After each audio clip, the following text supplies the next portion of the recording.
Salam sejahtera. Adoilah apalah nak jadi dengan pembangkang ni. Mereka dah habis idea, dah habis modal politik, dah habis nak hantam kerajaan ka, kata mereka.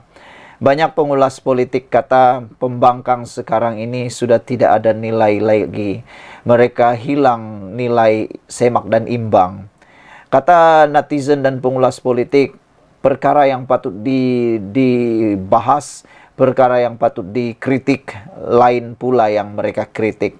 Mereka sudah lupa dan mereka tahu mereka tidak ada jalan lagi untuk kritik Anwar. Bayangkan sajalah, hari ini, bayangkan songkok Perdana Menteri yang sengit dan tak sengit pun jadi dibahaskan oleh pembangkang. Inikah pembangkang yang anda mahu? Inikah pembangkang yang berkualiti? Songkok sengit pun jadi isu dibahas. Inilah betul-betul luar biasa. Cubalah bahas tentang jalan raya kah, tentang isu-isu air kah, tentang isu macam-macam lah kan. Tapi masalahnya susah nak cari isu lagi. Jadi songkok pun songkok lah, songkok pun jadilah. Macam tu. Parlimen jadi aneh, songkok Perdana Menteri sengit tak sengit pun dibahaskan. Perdana Menteri Anwar Ibrahim menempelak pembangkang yang didakwa sebagai bankrupt idea ketika berbahas di Dewan Rakyat. Ketika mengulas mengenai usaha kerajaan membasmi kemiskinan tegar, Anwar berkata pembangkang hanya mengetengahkan isu bersifat picisan. Soal perumahan dan miskin tegar, hal ini yang hari ini diberikan tumpuan. Tapi saudara tahu kalau di parlimen perbahasan itu jadi aneh-aneh. Soal songkok Perdana Menteri sengit ke tak sengit ke, yang jadi isu soal capal. Jadi maknanya ini orang kata bankrupt idea. Dia tak ada modal untuk bahaskan. Katanya ketika berucap merasmikan pelancaran projek residensi Madani di Putrajaya hari ini. Hadir sama Menteri Wilayah Persekutuan Dr. Zaliha Mustafa dan Menteri Perumahan dan Kerajaan Tempatan Eng Kormeng. Dalam program itu, Perdana Menteri mengumumkan projek membabitkan 4,000 unit residensi Madani Putrajaya dijangka siap di Mina menjelang tahun 2028.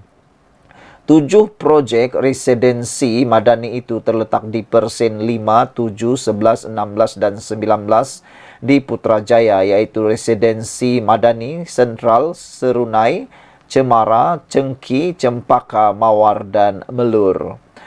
Sementara itu, Anwar turut menyentuh mengenai pendekatan berani diambil kerajaan dalam menaikkan gaji minimum walaupun ada pihak yang tidak senang dengan langkah itu. Tegasnya, perkara itu dilakukan dengan tekad politik yang jelas walaupun kerajaan berdepan cabaran. Saya tengok soal gaji penjawat awam ada juga 1-2 orang yang bercakap. Ini satu tindakan yang bersungguh-sungguh yang kita buat dengan berani. Gaji minimum Rp1,700. Kalau saya tanya syarikat-syarikat tak ada keputusan.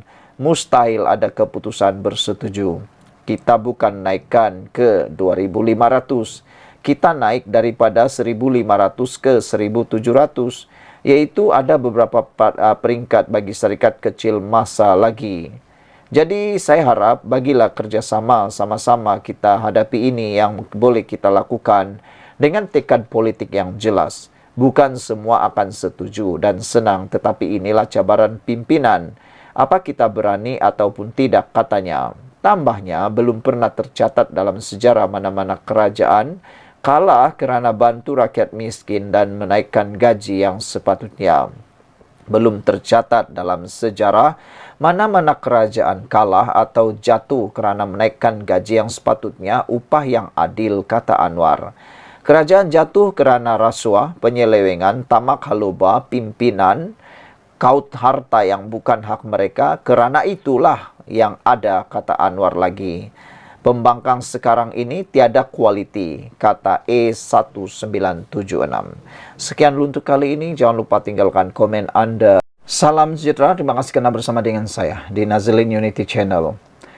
Sudah kehabisan modalkah Wan Faisal, kata netizen dan pengulas politik, sehingga beliau seakan-akan kehilangan idea, hilang akal apabila bersungguh-sungguh pula nak hadir di parlimen.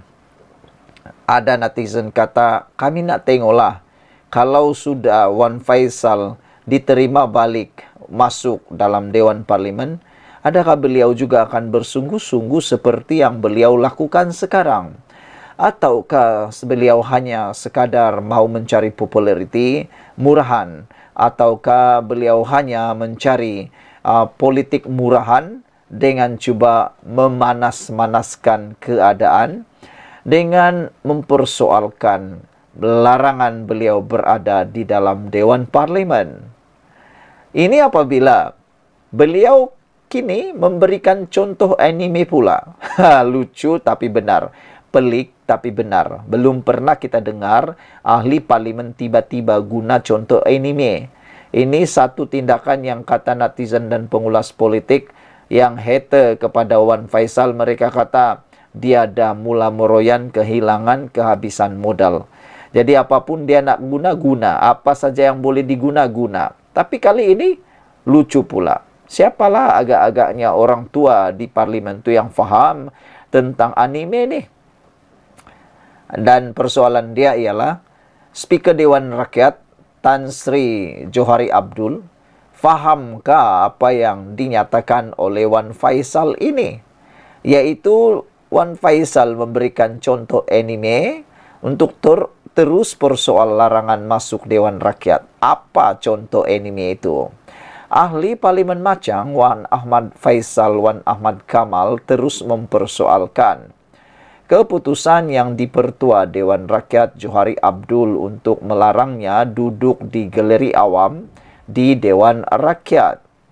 Bercakap kepada pemberita, Wan Ahmad Faisal yang kini digantung membangkitkan kenyataan Johari pagi ini yang tidak boleh berada di Dewan Rakyat kerana ia akan menimbulkan banyak masalah.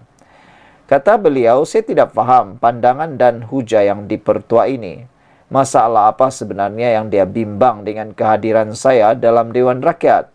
Hanya sebagai pemerhati yang tak boleh berkata walau sepatah perkataan pun, kata beliau, adakah saya menimbulkan masalah kepada sidang atau kepada diri sendiri soal Wan Faisal? Itu dia cakap, tapi belum tentu tak cakap. Mempersoalkan sebab yang dinyatakan Johari, pemimpin bersatu itu malah membangkitkan siri anime popular Bleach dalam hujahnya. Di mana relevannya hujah Johari ini? Saya ini bawa penyakit kepada wakil-wakil rakyat yang bersidang. Saya mengganggu sidang, atau saya ada sesuatu seperti reiatsu atau tekanan spiritual macam dalam Bleach. Katanya, watak utama Kurosaki Ichoge dalam Kenpanchi, orang yang ditenung rasa bergegar, getar lutut tak boleh buat apa-apa. Adakah saya kenakan tekanan spiritual seperti dalam anime itu kepada Johari? Soalnya lagi. Terdahulu hari ini, Ketua Whip PN Taqiyuddin Hasan Bangun mempersoalkan respon Johari kepada Wan Faisal melalui surat bertarik 15 Oktober lalu, di mana dia menjelaskan keputusannya berhubung penggantungannya selama 6 bulan. Dia boleh ikuti dari luar, tapi tidak boleh masuk dalam chamber kerana ini akan menimbulkan banyak masalah. Jadi saya buat keputusan tidak boleh berada dalam chamber Dewan Rakyat, katanya. Mengulas lanjut, Wan Faisal berkata, dia memberi ancaman lebih besar dengan mengadakan sidang akbar di parlimen berbanding berada di dalam dewan untuk mengikuti sidang tanpa bercakap apa-apa. Dia juga membangkitkan penggantungan Lim Kit Siang selama 6 bulan sebagai ahli parlimen Galang Peta, di mana tokoh veteran DAP itu masih dibenarkan berada di galeri awam. Saya nampak hujah diberikan Johari bersifat regresif, jauh sekali reformis. Dia tidak menghuraikan dengan teliti masalah yang saya boleh timbulkan jika ada di dewan. Jadi saya tak faham logik dan justifikasi. Saya akan timbulkan banyak masalah, katanya lagi. Beberapa komen daripada netizen berkait isu ini ialah ada netizen yang mempersoalkan Wan Faisal kata Grand Kancil. Udahlah, dok diam-diam dulu, tunggu next time. Masuk pun bukan ada idea, merapu je, kata Gary Kancil. Kotaro Minami kata, betul dah larangan tu untuk orang macam kamu ni baik duduk luar je. Masuk dalam dewan pun bukan ada apa sumbangan apa-apa pun, tak relevan, kata Kotaro Minami. Sekian dulu untuk kali ini, jangan lupa tinggalkan komen Anda. Salam sejahtera, terima kasih karena bersama dengan saya di Nazilin Unity Channel. Jenayah, tetap jenayah. Permohonan maaf Najib tiada makna. Itu satu lagi berita paling menyedihkan untuk Najib. Apa yang berlaku? Permohonan maaf Najib Razak dalam isu skandal 1MDB tidak memberikan sebarang makna kerana ia telah diputuskan oleh mahkamah, kata DAP. Ini bukan soal terima apa-apa permohonan maaf. Dengannya permohonan maaf atau tidak, jenayah tetap jenayah. Dia telah pun disabitkan dan dibuktikan oleh mahkamah. Dia didapati bersalah, itu adalah fakta, kata beliau lagi. Jadi pada saya, permohonan maaf itu tidak bawa apa-apa makna. Kata Setiausaha Agung DAP, Anthony Loke, dipetik sebagai berkata kepada pemberita di Kuala Lumpur hari ini. Terdahulu, Najib memohon maaf kerana skandal 1MDB berlaku semasa pemerintahannya dan pentadbirannya.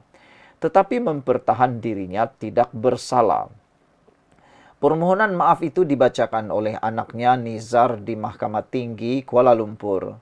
Setiap hari saya berasa amat terluka mengetahui segala kecurangan dalam 1MDB berlaku semasa bawah pengawasan saya sebagai Perdana Menteri dan Menteri Keuangan, kata Najib. Tiada lain yang dapat saya nyatakan selain memohon maaf secara terbuka kepada seluruh rakyat Malaysia, katanya lagi. Sementara itu, ditanya pendirian DAP jika Najib diberikan hukuman tahanan di rumah, Anthony Loke berkata cadangan itu diketengah untuk reformasi penjara, bukan berkaitan Najib. Ini bukan soal Najib. Terdapat ambang tertentu bahawa jenayah tertentu tidak boleh dimasukkan ke dalam tahanan rumah. Dan sudah tentu, jenayah yang serius tidak dibenarkan di bawah tahanan rumah. Dia dipetik sebagai berkata oleh Malaysia Gazette. Najib sedang menjalani hukuman penjara di penjara Kajang selepas disabit bersalah dalam kes rasuah SRC Internasional berjumlah 42 juta ringgit. Dia dihukum penjara 12 tahun dan didenda 210 juta, tetapi lembaga pengampunan mengurangkan hukuman kepada 6 tahun penjara dan denda 50 juta ringgit. Selain kes SRC Internasional, Najib juga masih berdepan pertuduhan di mahkamah berkaitan kes 1MDB melibatkan dakwaan rasuah RM2.28 bilion dan pecah amanah jenayah berkaitan International Petroleum Investment Company berjumlah 6.6 bilion. Kes pindaan laporan audit 1MDB dan pengubahan wang haram melibatkan RM27 juta dana SRC Internasional juga masih berjalan. Beberapa komen daripada netizen tentang isu dan juga kenyataan daripada Anthony Loke ialah, warga Mas biasa kata, walaupun lewat, akhirnya pucuk pimpinan DAP telah pun bersuara dengan perkataan-perkataan yang tepat. Syabas, kata warga Mas biasa. Harimau Satu kata dalam ruangan komen di Malaysia kini, kalau kita namakan penjenayah-penjenayah yang lebih high profile, you tak boleh jawab Loke, kata beliau. Baik tutup mulut saja, kata Harimau Satu. Masalah pengangkutan dan pemandu pemangkutan berlambak. Selesaikan ini dulu, ini pun tak tahukah, kata Harimau Satu. Brownie kata, wow, first time after the formation of Kerajaan Madani, DAP speak. Second spoke out. Let's see how Akmal will react, kata Brownie. Red Parrot kata curi RM RM2.60, curi RM26, curi RM2.600, curi RM260,000, curi 2.6 juta, semuanya mencuri. But different scale and different magnitude. If someone stealing huge amount of money, what more, hold top position in government, he should serve the sentence fully in the prison, kata Red Parrot 2782. Saudara-saudara sekalian, EKJ pula kata, thank you YB Anthony. E1976 kata setuju, jumlah bukan sedikit yang telah dicuri, gelaran selamanya. Green Puma 9227 kata setuju. Apa pula pendapat Anda semua? Jenayah tetap jenayah, permohonan maaf Najib tiada makna, kata Antonello. Sekian dulu, jangan lupa tinggalkan komen Anda.